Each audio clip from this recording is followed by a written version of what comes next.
through March 5th at the IX Center. Go to clevelandautoshow.com if you want times and all that info. Buy tickets there, too, if you strike out here. A 4-pack of tickets for you, 2023 Cleveland Auto Show. Kicks off tomorrow. Good luck. Car 10, 216-578-1007 or 800-348-1007. The Alan Cox Show. There's no news. Putting the me in lamestream media. A lot of nonsense and fluff and sensationalism. On 100.7 WMMS.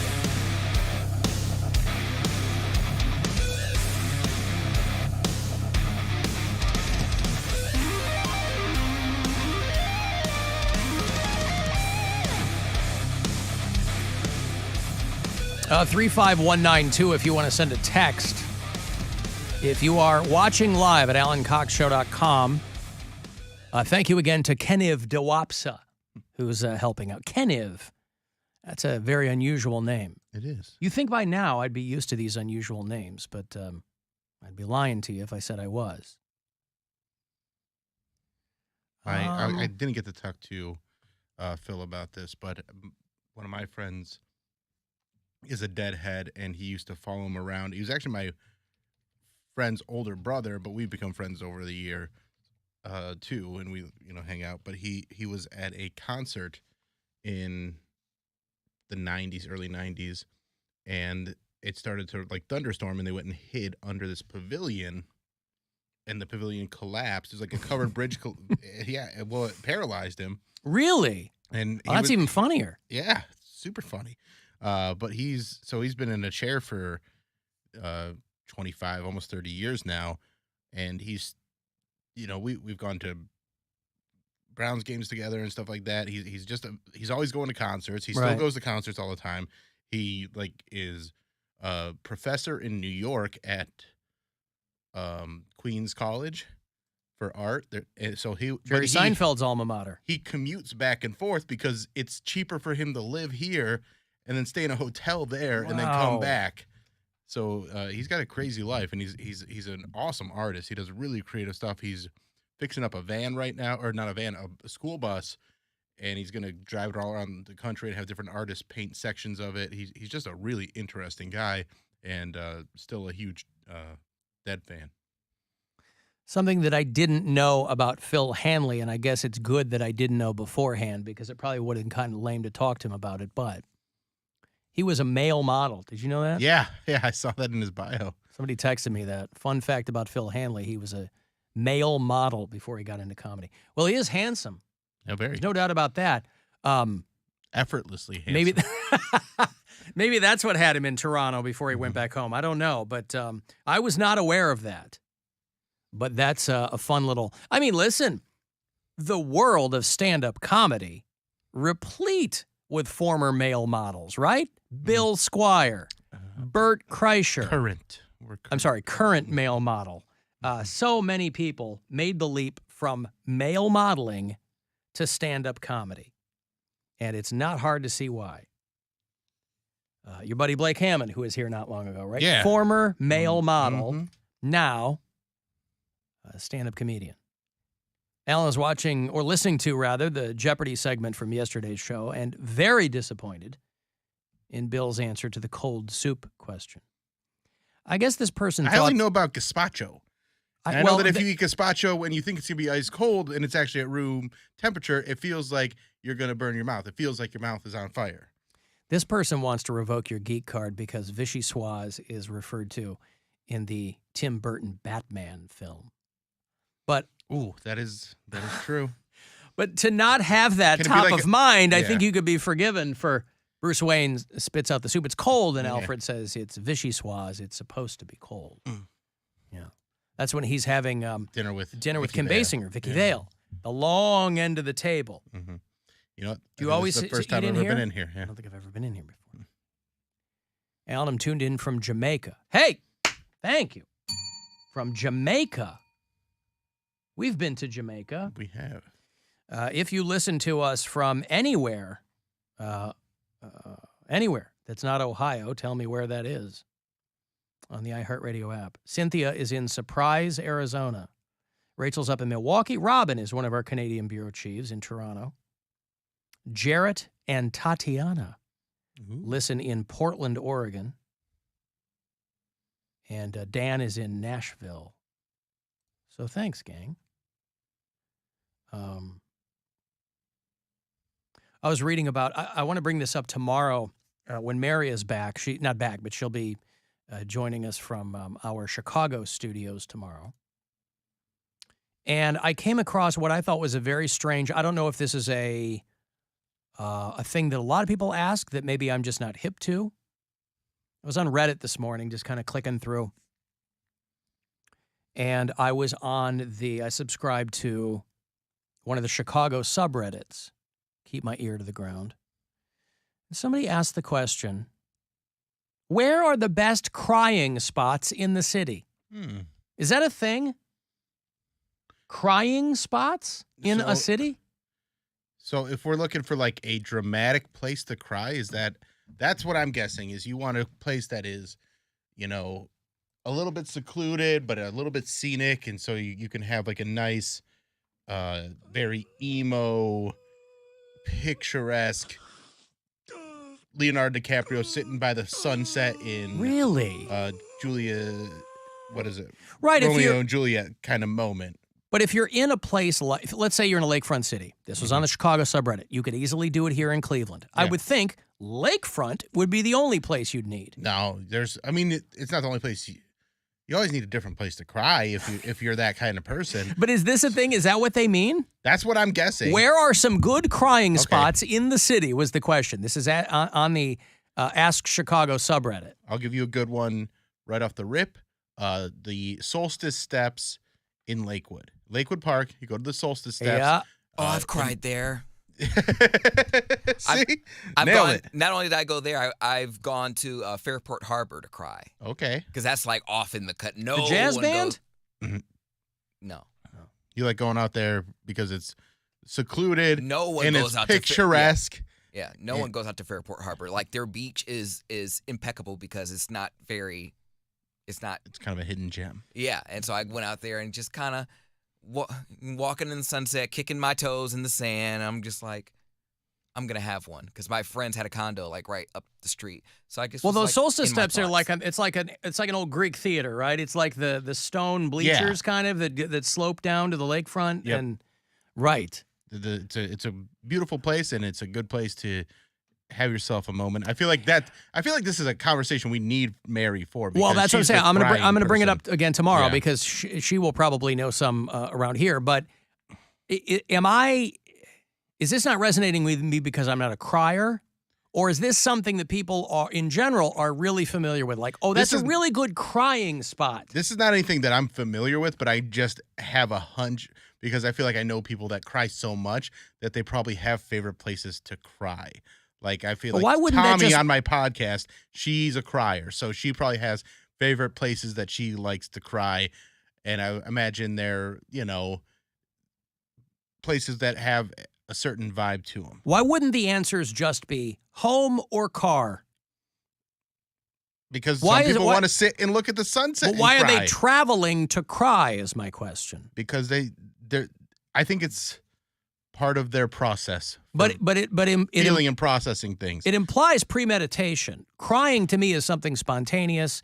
To premeditate and find a place, you're putting the cart before the horse to find a crying spot. I'm going to go here because it's a great crying spot. Well, you're not a crier like these people are. These are people that cry so often that they're like, well, I know the cry's coming. Might as well get to one of my spots. And I like to be in a comfortable cry spot. They have like a mental map of which one they're Metro closest Parks, to. I think it would be a good place. Really? Edgewater is probably a good place sitting on the beach. Any thoughtful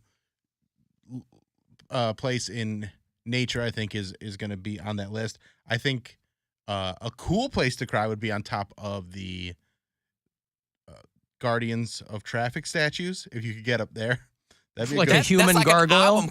I was gonna say that's like an album cover. Yeah, and an album cover, like that's a good place to cry. But just on the Veterans Bridge would be a good place to cry, just because you're also sending that message like to the world, like I could also jump.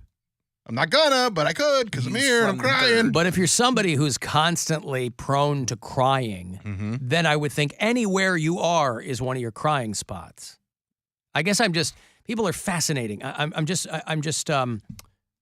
so enamored of this thought of people going, oh, that's a good crying spot.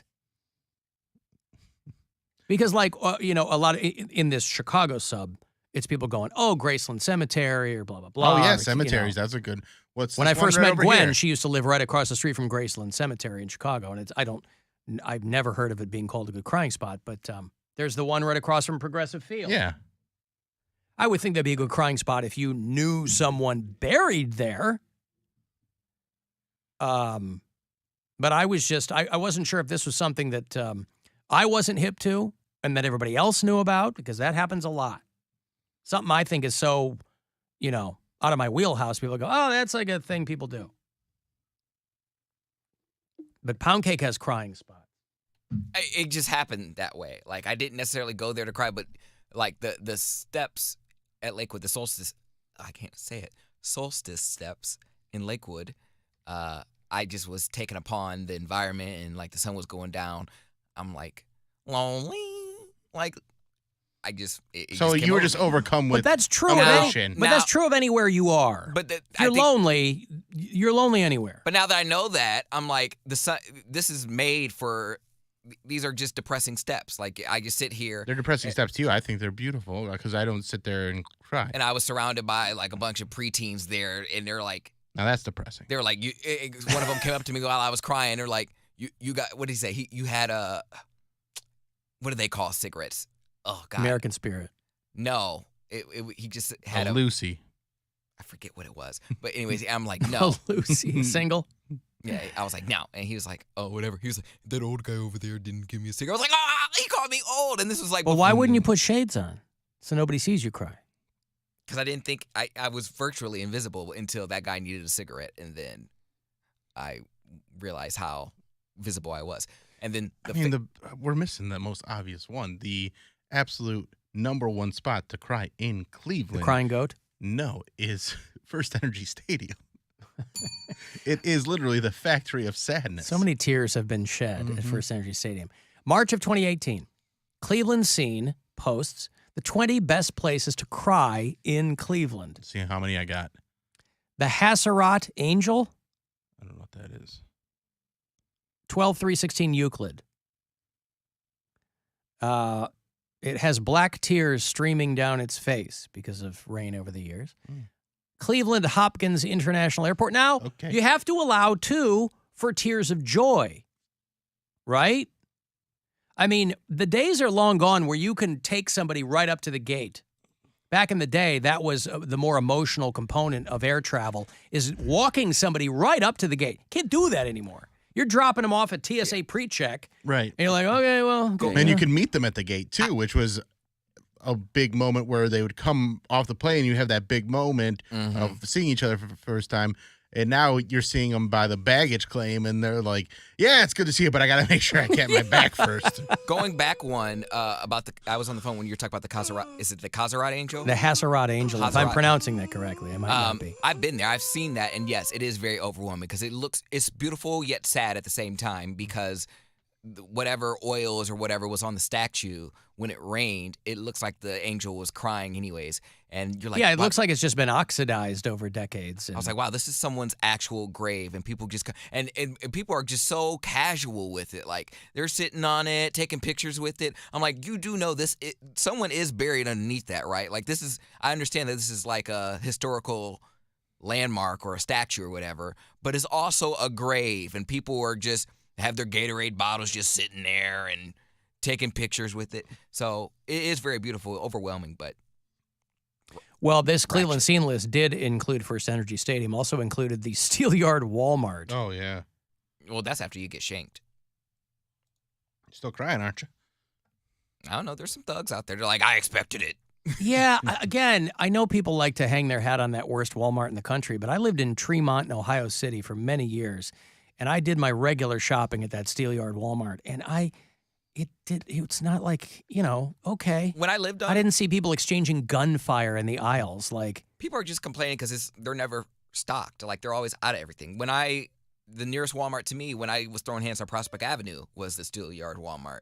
I never had a problem at the Steelyard Walmart. Whenever I would go there, I'm like, how do you have an entire aisle where it's just like, it show if you are in an aisle where they're selling bottled water, you see all the packages, like the bottled water taken out, just ripped out, cut out. I'm like, damn. Well, any place that big with that many people going through, it's going to look like a war zone. But I mean, 117 don't look like that, and it's probably just as busy. Yeah. It doesn't. Where's the 117th Walmart? On 117th? Oh, I'm sorry, Target. Target, yeah. They all look like war zones now. It used to be you'd walk into a Target and everybody looked like they were kind of in lockstep and everything. Target looks like every other place now. Boxes in the aisles, there's whatever, people are half walking around working there. Target's so different than any other place now. Okay. If you say so, I disagree. Places to cry. Buying a euro at the West Side Market.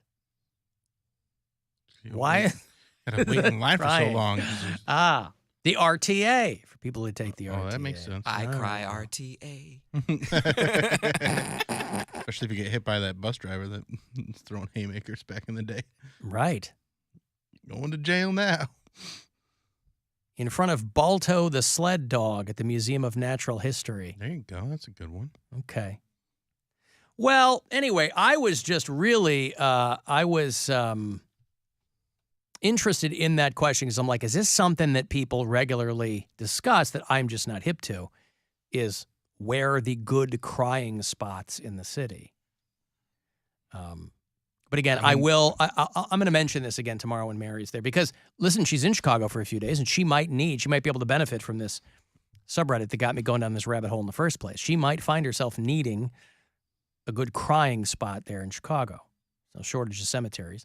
Although it sounds like she's going to be holed up out there in Rosemont. So I'm lost once I get into the suburbs.